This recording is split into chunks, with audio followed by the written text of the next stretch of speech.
Hi friends, welcome back to our YouTube channel. ఈ వీడియోలో తెలంగాణ సమగ్ర శిక్ష మరియు పిఎంశ్రీ పాఠశాలల్లో అవుట్సోర్సింగ్ పద్ధతిలో ఐసీటీ ఇన్స్ట్రక్టర్ల నియామకానికి సంబంధించి ఒక ప్రొసీడింగ్ ఇచ్చారు. ఆ ప్రొసీడింగ్ మనకు 65 పేజీల రూపంలో ఇచ్చిండ్రు. ఈ 65 పేజీలకు సంబంధించిన పీడిఎఫ్ అనేది మనకు సంబంధించిన వాట్సాప్ గ్రూప్ ఉందండి. ఆ వాట్సాప్ గ్రూప్లో ఖచ్చితంగా జాయిన్ కాండి. అక్కడ నుంచి మీరు డౌన్లోడ్ చేసుకొని క్లియర్గా చెక్ చేసుకోండి. అందులో ఉన్నటువంటి పూర్తి ఇన్ఫర్మేషన్, అసలు ఏ విధంగా రిక్రూట్ చేస్తారు, పోస్టులు ఎన్ని ఉన్నాయి, ఎన్ని స్కూళ్ళలో పనిచేయాలి, ఏ జిల్లాకు ఎన్ని పోస్టుల ఖాళీలు ఉన్నాయి, ఇవన్నీ విషయాలు కూడా నేను ఈ వీడియోలో క్లియర్గా మాట్లాడతాను. ఖచ్చితంగా వీడియోని లైక్ చేసి హైప్ అనే బటన్ పై నొక్కి సబ్స్క్రైబ్ చేసుకొని బెల్ ఐకాన్ యాక్టివేట్ చేసి పెట్టుకోండి. ప్లేస్టోర్ నుంచి మున్నాబడి అనే యాప్ను కూడా ఖచ్చితంగా డౌన్లోడ్ చేసుకోండి. అందులో సెట్కు సంబంధించిన టెస్ట్ సిరీస్ అవైలబుల్గా ఉంది. పేపర్ 1 మరియు పేపర్ 2లో భాగంగా తెలుగు సబ్జెక్టుకు సంబంధించి టెస్ట్ సిరీస్ అవైలబుల్గా ఉంది. ఖచ్చితంగా ఒకసారి మన యాప్ డౌన్లోడ్ చేసుకొని చెక్ చేసుకోండి.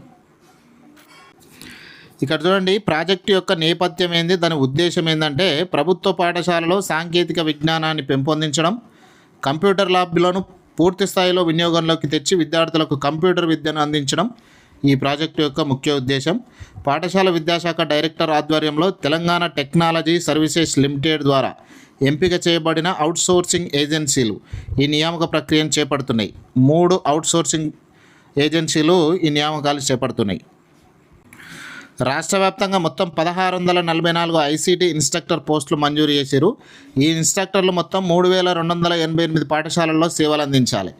ప్రతి ఐసీటీ ఇన్స్ట్రక్టర్కు 2 పాఠశాలలు మ్యాపింగ్ చేస్తారు. ఈ పాఠశాల వర్గీకరణ మొత్తం 3288 పాఠశాలలో 1700 సమగ్ర పాఠశాలలు అంటే కేజీబీవి, జెడ్పీహెచ్ఎస్, మోడల్ స్కూళ్ళు మొదలైనవి. ఇవి కాగా మిగిలినవి 1588 పాఠశాలలు పిఎంశ్రీ స్కూళ్ళు. 3288లో 1700 ఏమో సమగ్ర శిక్షవి, 1588 ఏమో పిఎంశ్రీ స్కూళ్ళు. ఇక పాఠశాలల మ్యాపింగ్కి సంబంధించి ఏ విధంగా చేయాలనేది డిఈఓలకు కొన్ని ఇన్ఫర్మేషన్ అయితే ఇచ్చారు. జిల్లా విద్యాశాఖ అధికారులు అవుట్సోర్సింగ్ ఏజెన్సీలతో కలిసి కింద పేర్కొన్న సూత్రాల ప్రకారం పాఠశాలలను కేటాయింపు పూర్తి చేస్తారు. ఇన్స్ట్రక్టర్కు కేటాయించే 2 పాఠశాలలు వీలైనంత వరకు ఒకే మండలంలో ఉండాలి. 2 పాఠశాలల మధ్య దూరం చాలా తక్కువ ఉండి ఇన్స్ట్రక్టర్ సులభంగా ప్రయాణించడానికి అనుకూలంగా ఉండాలి. మ్యాపింగ్ ప్రక్రియలో పాఠశాల పేరు, యూడైస్ కోడ్ మరియు అది ఏ వర్గానికి చెందిందో ఖచ్చితంగా ధృవీకరించుకోవాలి. ఈ ఐసీటీ ఇన్స్ట్రక్టర్ అంటే ఆయన ఏం చేయాలి? ఇక్కడ కంప్యూటర్ బోధన, విద్యార్థులకు ప్రాథమిక కంప్యూటర్ నైపుణ్యాలు, సాఫ్ట్వేర్ వినియోగం, డిజిటల్ లెర్నింగ్ అంశాలపై తరగతులు నిర్వహించాలి.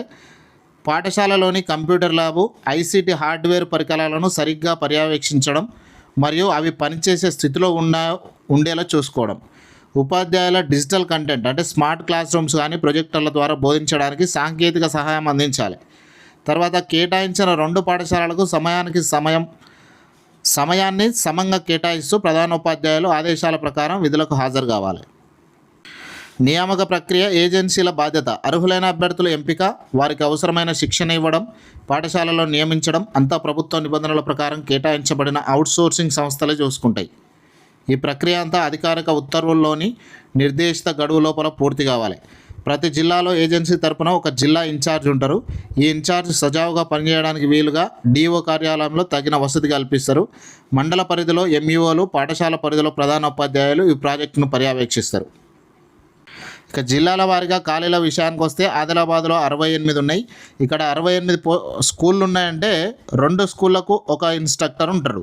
అంటే బయట చేయాలి. ఇక్కడ ఎంతమందిని నియమిస్తారంటే 68 మందిలో 34 మందిని ఇన్స్ట్రక్టర్ నియమిస్తే 34 మంది 68 స్కూళ్ళను చూడాలి. భద్రాద్రి కొత్తగూడెంలో 126, హన్మకొండలో 48, హైదరాబాద్లో 74, జగిత్యాలలో 90, జనగామలో 46, జయశంకర్ భూపాలపల్లిలో 44, జోగులాంబ గద్వాల్లో 54, కామారెడ్డిలో 120, కరీంనగర్లో 64, ఖమ్మంలో 134, కొమరంభీం ఆసిఫాబాద్లో 60, మహబూబాబాద్లో 88, మహబూబ్ నగర్లో 86, మంచిర్యాలలో 70, మెదక్లో 90, మేడ్చల్ మల్కాజ్గిరి 36, ములుగు 32, నాగర్ కర్నూలు 92, నల్గొండ 200, నారాయణపేట 44, నిర్మల్లో 82, నిజామాబాద్లో 130, పెద్దపల్లిలో 58, రాజన్న సిరిసిల్ల 44, రంగారెడ్డి 100, సంగారెడ్డి 148, సిద్దిపేట 118, సూర్యాపేట 114, వికారాబాద్ 122, వనపర్తి 52, వరంగల్ 62, యాదాద్రి భువనగిరి 78.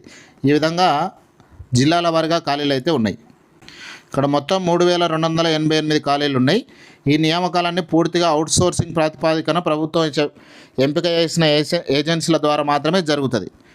సో ఖచ్చితంగా డిగ్రీలో కంప్యూటర్ సైన్స్ చేసి ఉన్నా, లేకపోతే బీకామ్ కంప్యూటర్స్ ఉన్నా, లేకపోతే పీజీడీసీఏ సర్టిఫికేట్ ఉన్నా కూడా మీకు అందరికి కూడా ఎలిజిబిలిటీ వచ్చే అవకాశం ఉంటుంది. సో కంపల్సరీ మీరు ఆ సర్టిఫికేట్ రెడీగా చేసుకొని ఉంచుకోండి. అది ఎప్పుడు నోటిఫికేషన్ వచ్చినా కూడా మీకు కంపల్సరీ ఇన్ఫర్మేషన్ ఇస్తా. ట్రస్ట్ మీ, లైక్ చేయండి. Thank you.